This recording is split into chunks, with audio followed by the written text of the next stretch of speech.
তো guys welcome back to my channel. আজকে আমরা যাচ্ছি 4 জন মিলে রথের মেলা দেখতে। সেটা হচ্ছে মায়ের শ্রীরামপুর। অনেকেই চেনো, আবার অনেকেই চেনো না। তো পুরীর পর বলতে গেলে মায়ের রথটাই বিশাল বড় হয়। তো মেলাও বসে, 1 মাস ধরে মেলা হয়।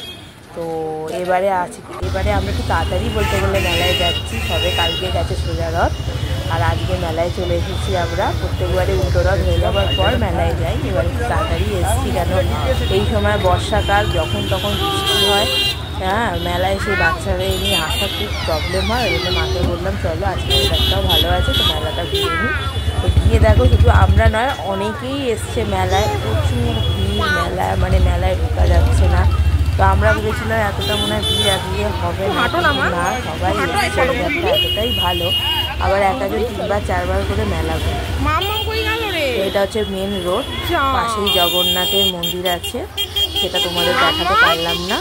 তো পাশে রথও আছে, বিশালভাবে বড়োভাবে সাজানো আছে। তো ওটা একটু দূরে আছে, তাই ভিডিওটা করতে পারিনি। এখানে দেখো, তাও জলকাদা আছে, তবু রাস্তা শুকনো আছে। তো এবার আমরা মেলার ভেতরে ঢুকছি। এই যে মেলার ভেতরে ঢুকবো, দেখো কি ভিড় হয়েছে, প্রচুর ভিড়, প্রচুর ভিড়। আমার কোলে আমার ছোট মেয়ে, আর আমার মায়ের কাছে আমার বড় মেয়ে। বাচ্চা কাচ্চা নেই, মেলা দেখা যায় না, কিন্তু কিছু করার নেই, ওদের জন্যই তো মেলা দেখা। ওরাই ওদের জন্যই আসা, এটা কিনবে সেটা কিনবে, দোলনায় চড়বে, এই জন্যই মেলায় আসা। তো আমরা এখানে 4খানা গেট আছে, 4খানা না 3খানা গেট আছে। তো আমরা ফার্স্ট গেটটা দিয়ে ঢুকলাম। ঢুকে দেখো, মেলার সামনেই একদম মানে আমাদের লেডিস জুয়েলারির দোকান, তারপরে বাচ্চাদের দোলনা। তারপরে দেখো আমরা হাঁটছি, তারপরে মা আমাদের বলছে তুমি দেখ, তাই এলাম এগোও না, তারপর দেখছি। তো তারপর গিয়ে এখানে আমরা দেখো মেয়েদের যেটা দেখবার জিনিস, হার, কানের, চুড়ি, এইসব একই জিনিস, কিন্তু তবু আমাদের দেখতে ভালো লাগে, কিনতেও ভালো লাগে এখান থেকে। আর দেখবে যে মেলায় কিছু কিছু জিনিস আছে এমন, যে মেলাতেই পাওয়া যায়, যেগুলো বাইরের কোনো দোকানে পাওয়া যায় না।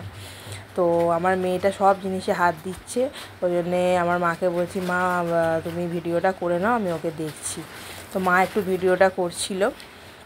আর বাচ্চা মানে সব জিনিসে হাত দেওয়া, কিন্তু তাদেরও তো প্রবলেম হয় না, তারাও বলছে দিদি ওকে একটু সামলে। তো কী করা যাবে, কোলে রাখাও যাচ্ছে না, আর ও কোলে থাকতে পারছে না, করা যাবে আর। তো এখানে দেখো অনেক গার্ডার ক্লিপ নিচ্ছি। তো এই ক্লিপগুলো খুব সুন্দর, নতুনত্ব। তো আমি একটা, মা একটা নিলাম। তো এখানে দেখো ছোটো মেয়ে দোলনায় চড়ছে। তো ওর ভিডিও করতে করতে বড় মেয়ে যে মোমো খাচ্ছে, ওর ভিডিওটা আর করা হয়নি, কেন এই শরীরটা আমার ছোটো মেয়ের 2 দিন ধরে খুব খারাপ যাচ্ছে। তো এতটাই ঘ্যান করছে, এতটাই কান্নাকাটি করছে, ওকে সামলাতে সামলাতেই আমাদের মেলা ঘোরা হয়ে গেল, আর বড় মেয়ের ভিডিও করা হয়নি। তো দোলনায় চড়ে খুব খুশি, 5 মিনিটের জন্য খুব খুশি হয়েছিল। তারপর আবার ঘ্যান স্টার্ট।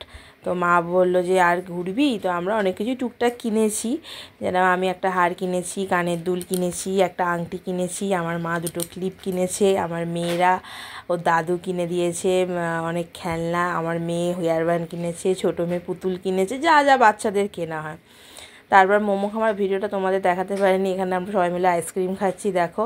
আর আমার ছোটো মেয়ে এই আইসক্রিমটা খেলো না, বলছে তেতো লাগছে ওর। আসলে ওর মুখটা ভালো নয় তো সর্দিতে, ওই জন্য ওকে চকোবার দেওয়া হয়েছে, ও খুব আনন্দ করে খাচ্ছে।